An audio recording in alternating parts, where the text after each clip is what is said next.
Hi, and thank you for joining us for Industry Insights. My name is Mike, and as always, I'll encourage you to subscribe to the series.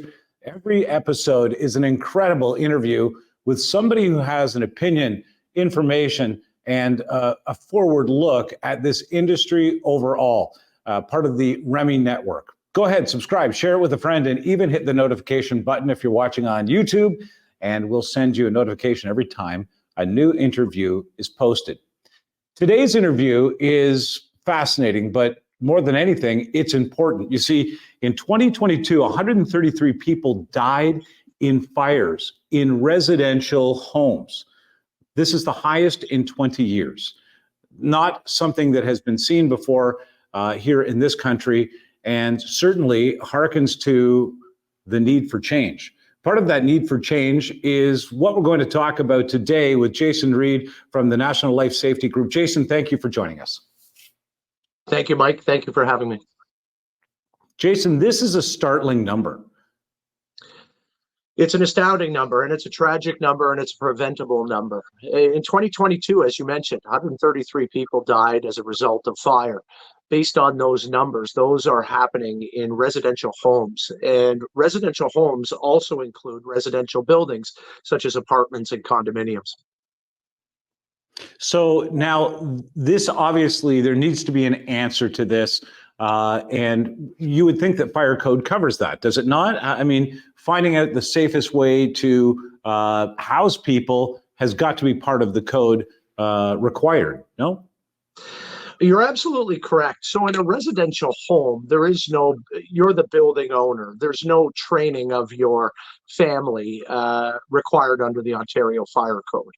As a homeowner, you have a responsibility to make sure your smoke alarms work and make sure your family has planned an escape route and have fire safety top of mind, testing smoke alarms and making sure your family's aware of how to get out. But in an apartment or condominium or townhome community where the condominium corporation or the apartment owner is the owner, they're responsible to train not only the manager, but also the building staff within these buildings on the building's approved fire safety plan. And I think this is one of the key components to addressing that alarming trend of those incident numbers, is the Ontario Fire Code requires all building owners to train their manager and their staff. The code actually states any person who has assigned roles and responsibilities in the building's fire safety plan. And almost 95% of residential buildings in the province of Ontario are required to have a fire safety plan. Now, to this point, I guess there are guidelines that you need to teach. There are, on-site specific requirements that are meant to be met by this information and training. Yet it seems that there was a gap out there to even access this kind of training. You're absolutely right. Historically, training was provided by the building owners, service providers, whether it was an engineering firm they were working with, perhaps their fire alarm and sprinkler contractor, and there was no exact or detailed training syllabus. My work with National Life Safety Group has worked with several NFPA recognized fire and life safety educators, and we're excited to have developed the only accredited training program for building supervisory staff of residential buildings in the province. What sets this program apart? Well, the content and delivery methodology of the course, held on site, site specific to the unique building and the unique staff at that building, has been recently accredited to meet Section 2.8 of the Ontario Fire Code by the Institution of Fire Engineers Canada branch. What does that mean? Quite simply, it means that our 2.5 on-site program is the only accredited program guaranteed to meet the requirements of the Ontario Fire Code. And it's recognized by an internationally recognized organization that accredits training programs. Participants have to achieve 75% on the final exam after this site-specific program.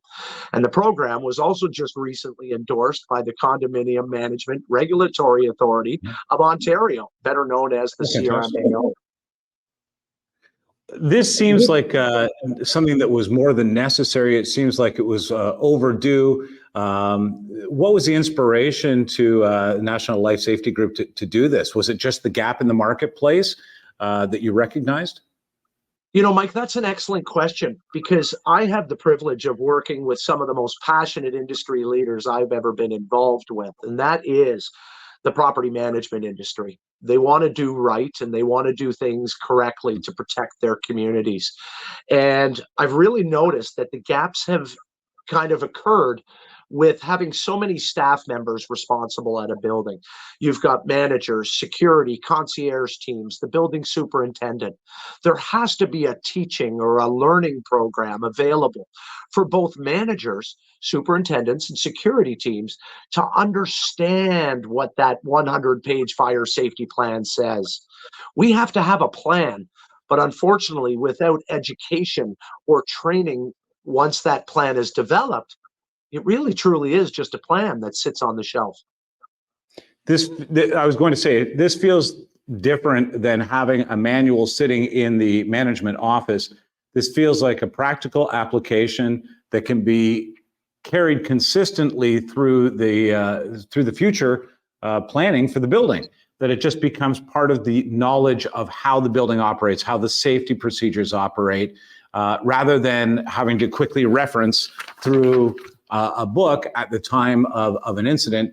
It's better that people know their role and obviously how to keep residents safe is a primary concern. I'm glad to hear that this has been put into place. What's the response been to it so far? Well, Mike, it's funny as you ask, it's been overwhelming, the response.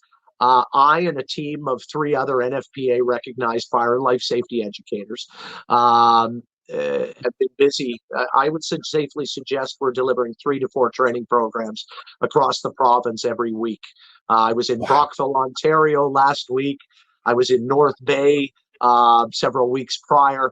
But as you can imagine, the demand for the program is primarily within the Greater Toronto area. But this is this course, or the requirement to have those with assigned roles and responsibilities in the province of Ontario for a residential building, they expand right across Ontario. This sounds like a fascinating program and something that is easily accessible. What's on the horizon for the National Life Safety Group now that you've had this positive response? Mike, I'm really glad you asked that, because, you know, now that we've got an accredited training program in the province of Ontario that covers the managers, the superintendents, the cleaning staff, and the concierge staff, there's one more vital missing component in order to have a team all aware of their roles and responsibilities, and that is the residents. National Life Safety Group has also developed a resident educational session where condominium boards and management teams are hosting fire safety information sessions, where our NFPA recognized fire and life safety educators, again, go to the building during the evening hours, where they're hosted with wine and cheese, or it's Timbits and Tim Hortons, and the residents are invited to learn what the security guard will do during a fire alarm, what the management team will do during a fire alarm, and the residents are afforded an opportunity to learn what they should be doing before the alarm, so that you actually have all 5 members of a fire safety team educated and aware of their roles and responsibilities before the next alarm. On the heels of what was one of the most tragic fire seasons in the history of Canada, something is being done very quickly about it by the National Life Safety Group, a program that is accessible to you. Where can people find out more about this? Well, please connect with us at nationallifesafetygroup.ca is our website, and feel free to connect with me on LinkedIn, where we post numerous blogs and lessons learned almost on a weekly basis. I really appreciate this, Jason. Thank you for keeping an eye on our safety as residents, certainly in multi-residential units. This could make all the difference in the world. It's been a delight to speak to you. Thank you so much for your time. Thanks for your opportunity, Mike, and take care. We'll see you next time right here on Industry Insights, part of the REMI Network. Thank you for your time, and we'll see you soon.